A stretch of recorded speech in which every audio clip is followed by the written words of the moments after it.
참 안타깝죠. 아까 말한 제가 절차가 반대로 가고 있다 이렇게 말씀드렸는데, 원래의 절차는 어떤 것들이 필요한지를 가장 먼저 알아야 될 것이고, 그걸 필요하기 위해서 어떤 입지가 필요한지에 대해서 알아야 될 것이고, 그것을 하기 위한 환경 영향 평가나 안전성 평가나 지역에 대한 검토나 이런 것들이 여기저기 해봐야 될 거 아니겠습니까?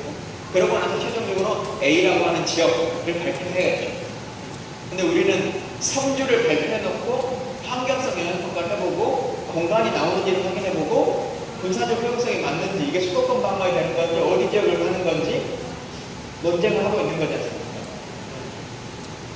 이 논쟁에서 지금 국회 기준을 빠져나가기 위해서 정부가 안 하고 있는 것, 나중에 성주 시민들과 얘기를 나누실 기회가 있으시면 끊임없이 우리가 주장해야 되는 것이 이게 있습니다.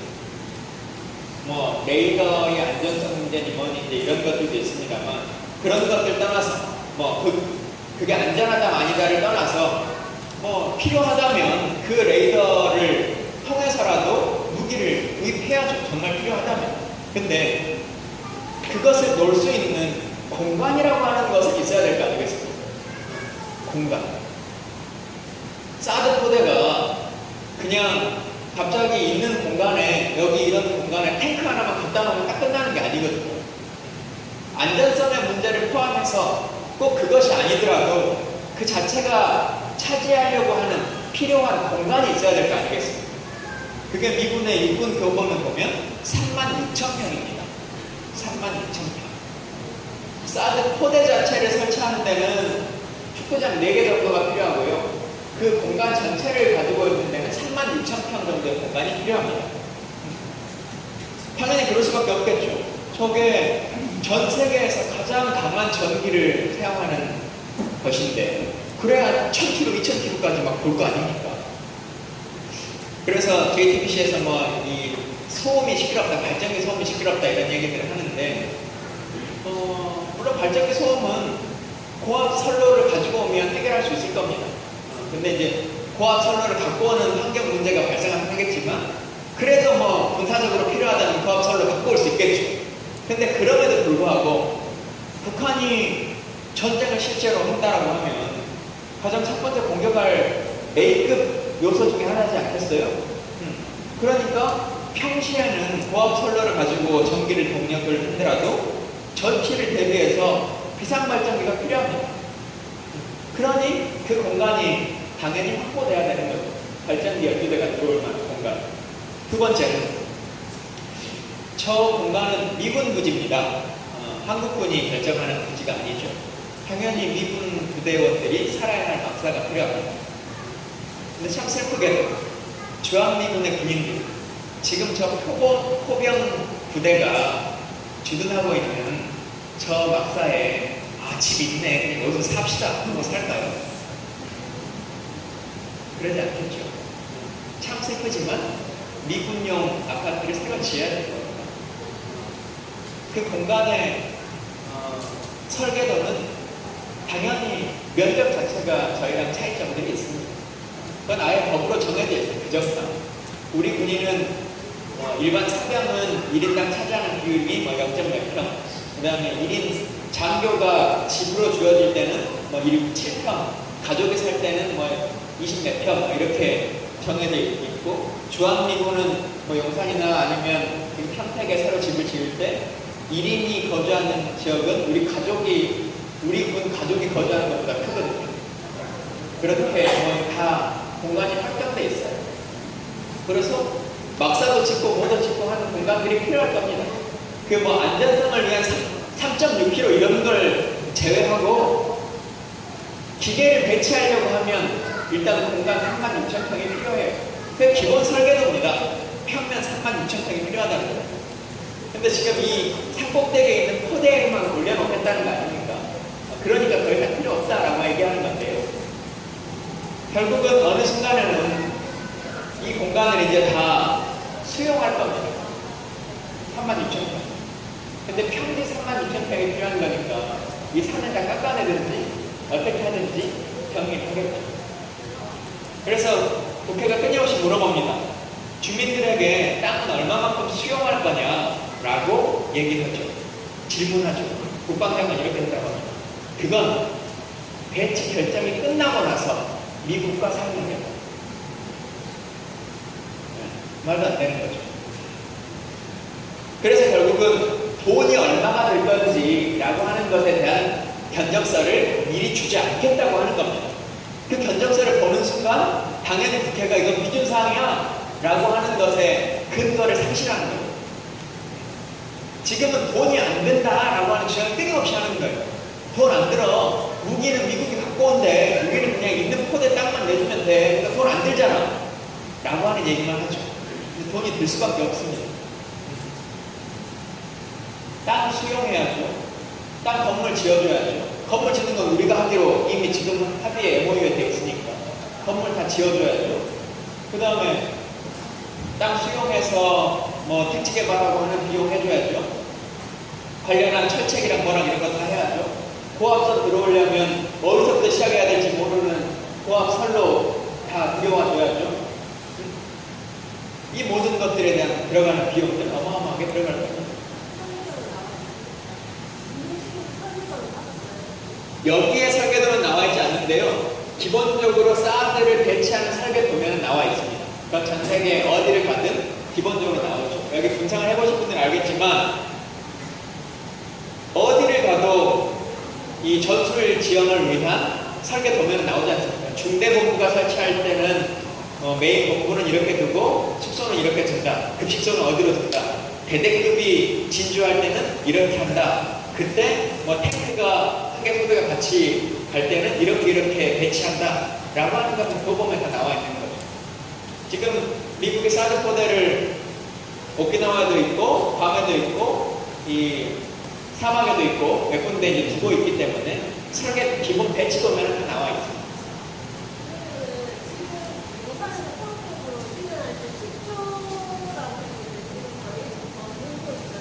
약간 좀 크게.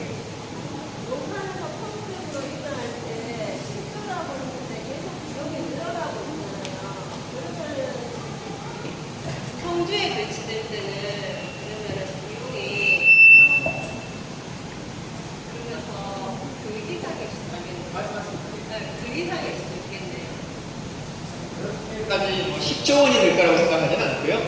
용산 미군기지는 부지 면적 자체가 워낙 크기 때문에 그 차이점은 있고 또 용산은 차이점이 있어요. 용산은 기부대 양해로 했기 때문에 서울 한가운데 있는 용산 땅을 우리가 판매할 수 있는 권한을 넘겨준 겁니다. 팔아서 평택으로 간 거거든요. 근데 거기에 추가되는 비용들을 우리가 이제 부담하고 있는 거고 이거는 이제 그것과는 좀 다르죠. 아예 이제 이 땅을 통째로 그냥 미군한테 넘겨주는 거여서 뭘 팔아가지고 뭘 하는 기부대 양해는 아니긴 한데요. 10조 뭐 이렇게 드는 것은 아닐 것 같고 그래도 몇 천억 가까이는 들어가지 않겠나 싶습니다.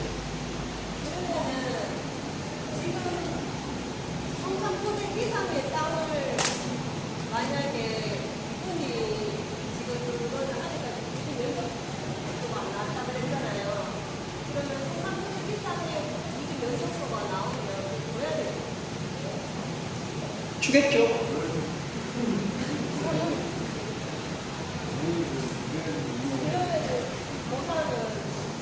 호선은 이제 대한민국 정부가 하겠죠.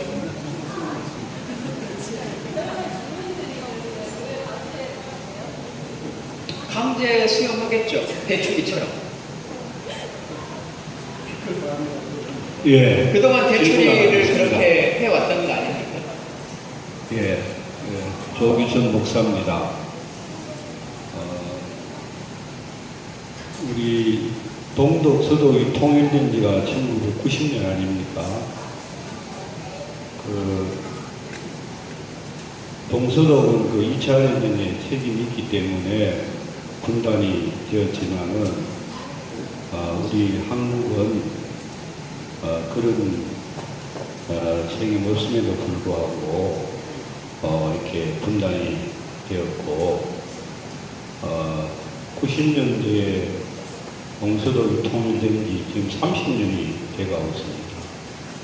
예. 그렇지만은 왜 우리가 이렇게 갈라져서 지금 뭐 분단된 것도 억울하고, 이 자유로 가지 못하는 것도 고통스러운데, 왜 자꾸 이렇게 서로 혼비 경쟁하고, 왜 자꾸 죽을 무기만 자꾸 만드냐. 저 목사로서 우리 성경에 그 칼과 창을 보석으로 만든다. 그것이 하나님의 뜻이라고 그랬거든요. 가만히 있어도 이거 힘들고 덥잖아요. 자꾸 이렇게 무기 만들고 말입니다. 이거 죽일 거 자꾸 만들고 말입니다. 전 솔직히 그 8년간 국회의원 뭐 하시냐 좀 질문하고 싶어요. 왜 국민들이 갈수록 더 고통 나오고 말이에요. 왜 무기 때문에 우리가 저 괴롭을 당하게 됩니까? 30년 지나면 도대체 이거. 국회가 사지 않고요. 무기를 주로 청와대가 사기 때문에 좋은 대통령을 좀 뽑아주시기를 간곡하게 부탁드립니다. 실제로 그 정책 결정들에 대한 안타까움들이 많이 있습니다. 진짜 이 귀중한 돈을 이렇게 허망하고 허무하게 쓰도록 둘 것이냐. 아까 말한 것처럼 40조라고 하는 돈에서 10%만 아껴도 4조 원입니다. 외교부의 4년 예산이고요. 여성가족부의 8년 예산입니다. 10%만 아껴도 할 수 있는 일들이 무궁무진하게 많겠죠. 평화를 위한 길로 잘 갈 수 있게 여러분들이 선거로 좋은 정부를 만들어 주십시오. 먼저 하고 하겠습니다. 네. 개인적으로 정말 좋아하는 의원님이신데 만나서 너무 반갑고요. 이번에 더민주 의원 6명이 출국하는 건에 대해서 굉장히 초선이라는 워딩을 강조하면서 대대적으로 언론 보도가 났지 않습니까? 그것에 대해서 청와대 대통령의 입에서 북한의 의견에 동조하는 이런 강력한 표현도 나왔고요. 그래서 한편으로는 그냥 조용한 의원 외교가 될 수 있었는데 왜 이렇게 대대적으로 보도를 하고 청와대에서 이렇게 반대 의견을 냈느냐라는 주장이 있고, 또 아무런 지식도 없는 초선 의원들이 왜 괜히 나서서 부끄럽게 저기 중국 전문가들과 하는 것은 부끄러운 외교다라는 이렇게 의견으로 갈린 걸로 제가 알고 있는데요. 저는 이렇게 청와대 쪽에서 그거에 대해서 반발하는 의견을 낸 것은 전승절에 참여하고 이렇게 그래도 박근혜 정부가 외교는 잘한다 이런 말이 많았지 않습니까? 그 중국과의 이런 관계를 위한 노력을 완전히 무너뜨리는 그런 발언이었다고 생각하거든요. 그러니까 같은 당에 계신 입장으로서 그 6분이 출국하셔서 이렇게 의원 외교 차원에서 이렇게 교수님들과 자담회를 나눴던 것, 이것에 대해서 어떻게 생각하시는지. 우리는 미국과 다르게 대통령을 중임제를 하지 않죠. 대통령은 초선 대통령이기만 합니다. 그러면서 전 세계를 돌아다녀요. 그러면서 뭐 경제도 MOU도 작성하고 뭐 원자력도 계약하고 뭐 이것다고 저것다고 다 합니다. 그 전문가여서 하시는 거냐? 그러지 않는 거죠. 국회의원은 마찬가지입니다. 국회의원의 전문성이라고 하는 것을 계속 뭐 폄하해서 말씀하시는데요. 국회의원의 전문성이라고 하는 것, 뭐 이건 이 논쟁과 조금 다른 건데 생각해 봅시다. 제가 여러분들이 왜 이 자리에 오셨어요? 김광준이 싸늘한 얘기를 한다고 하는데 왜 오셨어요?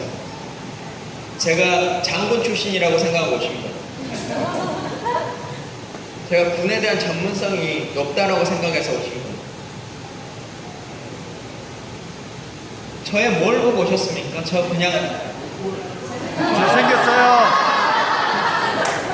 현직 의원도 아닌 그냥 낙선한 초선 의원, 그것도 비례대표일 뿐인데 군 출신 비례도 아니고 그 전문성이라고 하는 건 여러분은 어떻게 판단하셨습니까?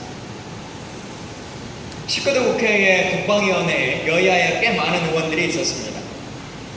그 중에 생각나는 국방위원들 몇 명 있을 거예요. 생각나시는 분 이름 한번 뽑아주실래요? 김광진, 그 다음 진성준 의원도 꽤 많이들 좋아하시고 새누리당의 유승민 의원 뭐 이렇게 아마 그냥 숫자로 뽑으라면 이렇게 할 것 같습니다. 그분들 중에 장군 출신 있습니까? 네. 장군 출신인 사람이 의정활동 훨씬 잘했다라고 판단하는 분이 있습니까? 그러지 않는가 보요. 전쟁이 나면 국회의원들은 뭐 국방위를 기본으로 하면 국방위원들은 전쟁이 났을 때 전쟁을 지휘하지 않습니다. 1사단 앞으로 가시고요 17사단 뒤로 빠지세요 이걸 말하는 사람들이 아닙니다. 사실은 이건 국회뿐만 아니라 대한민국 군도 지금 가장 잘못돼 가고 있는 게 뭐냐면요, 잘 아시는 것처럼 우리는 문민통제라고 하는 걸 합니다. 그래서 헌법에 나와 있기를 군인은 국무위원이 되지 못한다라고 헌법에 명시되어 있습니다. 그래서 군인은 군복을 벗고 나서야 국방장관이 될 수 있습니다. 근데 이것을 용어 그대로 해석해서 우리는 오전에 합참의장이었던 사람이 오후에 국방장관 인사청문회장이 옵니다. 오전에 육군총장이었던 사람이 오후에 국방장관이 되죠. 그게 문민통제라고 말합니다. 야, 그래도 이 대한민국은 남북 간에 전쟁을 치르고 뭐 하는 나라니까 군을 잘하는 사람이 해야지 라고 생각하실지 모르겠습니다. 근데 실제 전 세계에 지금 전쟁을 치르고 있는 나라가 있죠. 어느 나라가 가장 크게 전쟁 치릅니까? 미국이 전쟁을 치르죠. 그럼 당연히 미국은 군인이 국방장관 해야 되는 거 아닙니까? 근데 미국은 아예 법률로 정해놨어요. 골드머턴 니콜슨 법이라고 하는 법률에 의해서 군인이 군복을 벗고 10년이 되지 않으면 국방장관이 될 수가 없습니다. 그래서 콜린 파월 같은 사람이 국방장관을 못하고 국무장관을 하는 겁니다. 그게 미국이 말하고 있는 그 전쟁을 날마다 치르고 있는 미국이 말하는 국민통제의 근간인 겁니다. 근데 우리는 이 정책 결정이라고 하는 것을 다인적 요소라고 흔히 말합니다. 정치적으로도 해결해야 되고 경제적으로 해야 되고 외교적으로도 해결하고 군사적으로도 해결해야 됩니다. 그것을 두루 판단해서 뭔가를 결정 내리는 게 통수권자의 역할이죠. 근데 지금 이 사드 논쟁은 이 다인적 요소에서 정치적, 군사적, 경제적 요소는 다 빼버리고 밀리터리적 요소만 구하고 있는 거거든요. 우리나라 군이 왜 이렇게 개선되지 않고 인권도 해결되지 않고 하느냐? 전쟁이 났을 때 1사단 앞으로 가세요, 17사단 뒤로 빠지세요 하는 건 합참의장이 할 일입니다. 군복을 입은 넘버원이. 근데 우리는 합참의장이 그렇게 결정하면 아니야, 지금 이 버튼을 누르면 대한민국 경제가 폭망해, 이건 외교적으로 해결할 수 있어, 이걸 정치적으로 해결해봐 라고 하는 정무적 판단을 하라고 정무직인 장관, 국무위원을 국방장관으로 따로 합참의장과 별도로 두는 것인데, 우리는 합참의장과 국방장관이 둘 다 군사적 요소만 생각해요. 그러니 해결이 되지 않는 겁니다. 그리고 청와대가 지금 이 다양적 요소를 통틀어서 고민해도 해결이 될까 말까 하는데, 비서실장, 경호실장은 육군총장으로, 비서실장도 육군총장으로, 국가안보실장도 육군총장 출신으로, 국정원장도 군인 출신으로, 국가안보, 국민안전처 장관은 사성장군으로, 국민안전처 차장은 삼성장군으로, 그렇게 그냥 싸놓고 있는 거 아닙니까? 그러니 이 요소들은 전부 무력화되는 거예요. 군사적인 요소만 생각하는 거예요. 다시 질문으로 돌아가면, 초선 의원이라고 하는 사람들 3선이 가면 달라지느냐 4선이 가면 달라지느냐, 그러지 않습니다. 그건 폄하하기 위해서 만들어내는 용어적 수사일 뿐이죠. 조중동을 비롯한 보수 언론이 항상 하는 게 있습니다.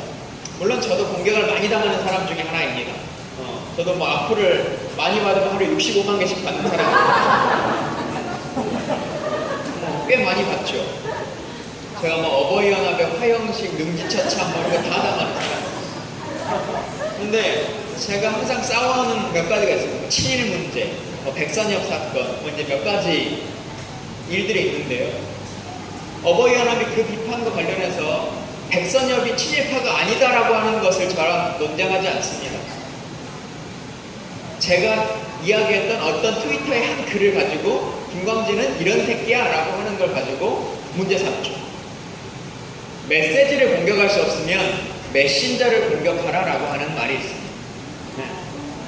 이 사드 논쟁이라고 하는 것 자체에 대한 것을 중국과의 논쟁, 중국과의 이야기, 그 이야기들을 맞느냐 아니냐라고 하는 것을 논쟁하면 보수 언론 질 겁니다. 새누리당이 지고 청와대가 집니다. 그러니까 말하는 사람이 이상한 사람들이야. 얘는 전문가가 아니야. 뭐 하는 사람이야? 라고 얘기합니다. 그렇게 메시지를 공격할 수 없으니까 메신저를 공격하는 거죠. 그래서 사람들이 이 사람은 전문가가 아닌데 라고 말합니다.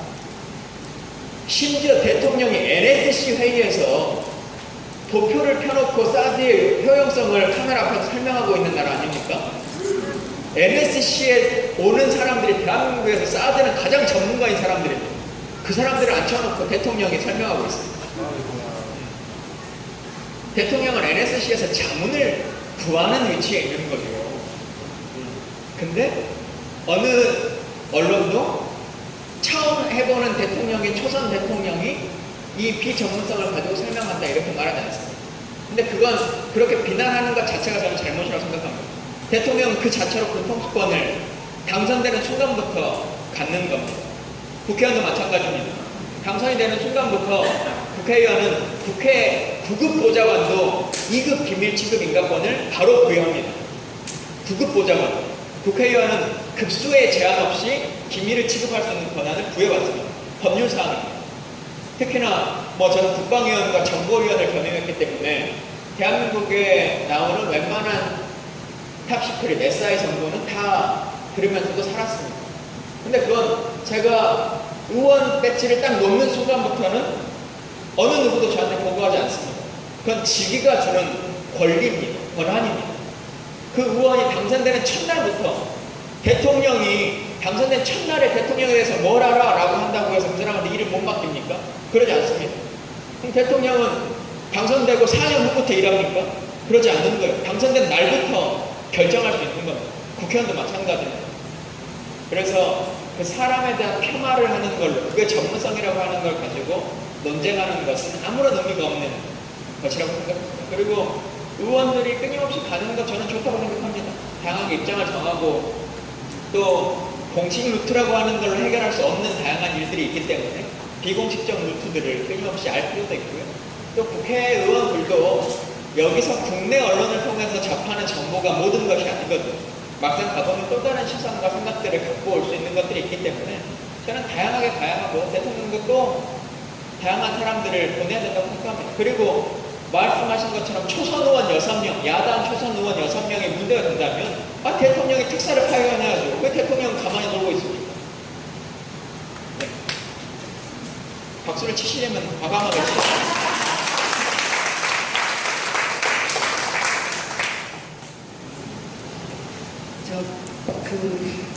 사드라고 미사일 방어를 우리가 꼭 해야 되는 그런 상황인 것처럼 이렇게 사드 배치에 대해서 사람들이 생각하는 그런 분위기가 많습니다. 특히나 제가 중앙로에서 사드 배치 반대 플래카드를 들고 1인 시위를 했었는데요. 지나가시는 연세 드신 분들이 그러면 북한의 핵과 미사일을 어떻게 한다 말이고 그런 얘기를 하시거든요. 그러니까 북한의 핵과 미사일이 이렇게 올 때 우리는 어떻게 그걸 방어를 잘하겠다는 그런 어떤 짤막한 그런 얘기를 좀 해주실 수 있으면 좋겠습니다. 실제 핵 미사일이 한번 터진 적이 있습니다. 그렇죠. 언제 터졌습니까? 언제? 핵 미사일이 언제 터졌죠? 잘 아시는 건데. 히로시마에 일본이 피폭을 당했습니다. 그게 언제입니까? 지금부터 몇 년 정도 흘렀죠?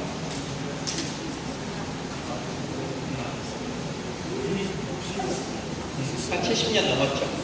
근데 전쟁 영화 보셨으면 다 생각하실 텐데요. 일본이 원폭 투하 당할 때 ICBM이 날아와서 터졌습니까? 멀리서 미국 본토에서 소형화, 경량화된 핵미사일을 개발해가지고 쐈습니다. 비행기에서 투하했습니다. 비행기에서 투하했어요. 70년이 지난 이 상황에서 북한이 대한민국을 상대로 핵을 쏘려고 하면 ICBM에 담아서 핵을 쏘겠어요? 70년이 지난 이 시간에도? 80년 전에도 그냥 비행기라도 다 떨어뜨릴 수 있는 건데 그럴 일이 없는 거죠. 사실 전제 자체가 성립되지 않는 겁니다. 핵미사일을 미사일체에 담아서 쏠 것이다 라고 하는 것 자체가 성립될 수가 없는 전제인 거죠. 그 미사일은 멀리 보낼 때는 필요성이 있습니다. 사드가 미국 본토에는 당연히 필요합니다. 제가 미국 국민인데 사드를 미국의 알래스카에 혹은 LA에 놓으려고 하는 것을 반대할 일은 전혀 없습니다. 그건 당연히 해야 됩니다. 왜냐? 그것은 몇 발밖에 안 날라올 거니까. 몇 발밖에 안 날라오겠죠. 근데 북한에서 남한을 쏠 때는 전쟁이 발발하는 순간 잠사정포를 수천 발 쏠 거 아니겠습니까? 노동미사일도 수만 발을 쏠 거 아니겠습니까? 그걸 어떻게 요격해서 맞춰? 사드 포대가 그래 사드 포대가 있으면 맞출 수라도 있겠다 라고 생각할지도 모르겠어요. 사드는 저 도입해 오면요 48발이 담겨옵니다. 48발 발사체 48발 48개를 이론상 맞출 수 있는 거죠. 더 정확한 이론은 48개가 아닙니다. 사드는 성공 확률이 높지 않다고 판단하고 있기 때문에 무조건 2발이 동시에 발사됩니다. 그래서 24발을 요격할 수 있습니다. 그러니까 북한이 아무것도 담지 않은 헛 미사일 24발만 쏘면 이론상 사드는 무력화시킬 수 있습니다. 바로. 물론 현실적으로 그렇게 아까 말한 것처럼 이 고고도로 쏠 일이 없기 때문에 사드가 맞출 일은 존재하지 않는다고 말씀드리는 건데요. 아까 그 터미널 단계이라고 하는 것을 쉽게 그냥 넘기시는데요. 사드는 사람들이 그냥 생각할 거 아니겠습니까? 언제든 맞출 수 있다. 날라오는 거, 공중에 있는 걸 맞출 수 있다. 라고 생각하는 겁니다. 근데 사드는 올라가고 있는 단계의 속도는 따라갈 수가 없습니다. 그러니 이게 최종적으로 떨어지는 단계에서만 맞추는 겁니다. 여기서 떨어질 거예요. 그리고 또 하나, 사람들이 이런 말 합니다. 야, 그건 고고도니까 상층 방어도 하고 중층 방어도 하고 저층 방어도 하고 하면 다 좋은 거 아니야? 라고 얘기합니다. 물론 그 말은 맞습니다. 근데 그 말이 성립되려면 다른 것입니다. 상층 방어와 중층 방어와 저층 방어가 있으면 좋습니다. 그건 어떨 때 필요하냐? 여기서 이렇게 쏠 때 오키나와에서도 한번 쏘고 괌에서도 한번 쏴보고 알래스카에서 쏠 때 이게 가능한 거예요. 근데 북한에서 미사일 한 발을 쏘면 이게 어쩔지 모르니까 우리가 갖고 있는 사드랑 핵2랑 핵스랑 엠셈을 동시에 쏠 겁니까? 그게 우리가 말하는 상층 방어, 중층 방어, 저층 방어가 아닌 겁니다. 네. 그 미사일을 동시에 상중하를 맞춰봐가지고 맞는 놈으로 그냥 맞춘다라고 하는 게 상층, 중층이 아니에요. 거리가 이렇게 떨어져 있을 때 먼저 상층으로 한번 쏴봤는데 실패했으면 중층 단계의 위치 정도에 있는 곳에서 다시 한번 쏴보고 저층으로 떨어질 때도 최종적으로도 우리가 상층, 저층에 중층에서 못 맞췄을 때 하층에서 쏘는 겁니다. 그래서 이게 멀리 떨어졌을 때는 상층, 중층, 저층이 필요하지만 한국은 그게 성립될 수 있는 나라가 아니에요. 근데 심리전은 계속 강하죠. 그래도 쏘는데, 그래도 쏠 수도 있는데. 제가 김정은이면요 절대로 대한민국에 핵미사일 안 쏩니다. 평화주의자에서가 아니고요. 대한민국에 원전이 몇 개나 있습니까? 네, 24개가 있습니다. 원전이.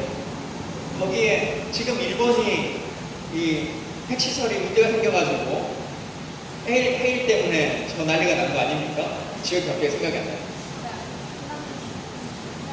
그러니까 쓰나미가 온 지역이 어디죠? 후쿠시마. 후쿠시마. 네. 그게 무슨 공격을 당한 것도 아닙니다. 단순하게 전기가 잠깐 끊어졌는데 그 기간 동안 온도가 올라가는 것을 어떻게 해결할 수가 없어가지고 지금 저 상황이 초래된 겁니다. 북한이 일반 장사정포나 노동미사일 그냥 원전을 쏘면 됩니다. 우리가 원래 쏘려고 하는 건 아닌데 오폭했어. 잘못 맞춘 거야. 라고 국제사회 얘기하면 되겠죠. 그러면 핵미사일을 쏜 것만큼의 국제사회에 비난을 받지 않을 겁니다. 당연히 그렇게 쏘겠죠. 그리고 쏜다고 해도 소형화, 경량화된 사드로 맞출 수 있는 무기 체계에 담아서는 우리나라에 쏠 일이 없습니다. 참 그래서 이 정치라고 하는 게 제가 해보면 일반 정치도 그렇고 뭐 이런 것들이 설명하는 사람은 항상 집니다. 규정하는 사람은 이기거든요. 앞뒤 없이 그냥 규정하면 돼요. 근데 그걸 해명하고 설명하려면 어려워요. 아무리 사실관계요. 저 새끼 빨갱이야 라고 규정해요. 제가 저 사람 빨갱이야 라고 얘기해요. 자, 이제 이걸 해결할 사람은 이제 본인이 어떻게 해결해야 돼요? 내가 빨갱이가 아닌 것을 줄줄줄줄 설명을 해봐야 돼요. 왜 아닌지, 내가 어저께는 뭐 했는지, 실제 나는 평양냉면도 안 먹는다, 근데 시작해가지고 이 설명을 본인이 해야 돼요. 들어보는 사람은 그래도 또 가끔 평양냉면 먹을 때도 먹나? 라고 생각할 수 있는 거 아닙니까? 듣다 보면 저 사람 그때 빨갱이랑 그랬대 라고 하는 말들이 떠도는 거예요. 규정하면 이기는 거예요. 마찬가지죠. 저 심리전에서 지금 이미 사드는 우리가 당했어요. 가장 첫 번째 우리가 당했던 게 사드 이전에 그거잖아요. 테러 방지법. 테러를 막겠다는 거.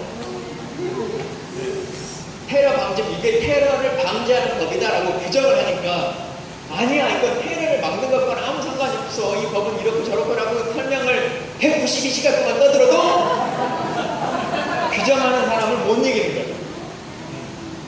그래서 안타깝지만 사실 짧게 설명하는 게 쉽지가 않습니다. 근데 답은 명확해요. 70년 전에도 비행기로도 다 떨어뜨렸던 거리다.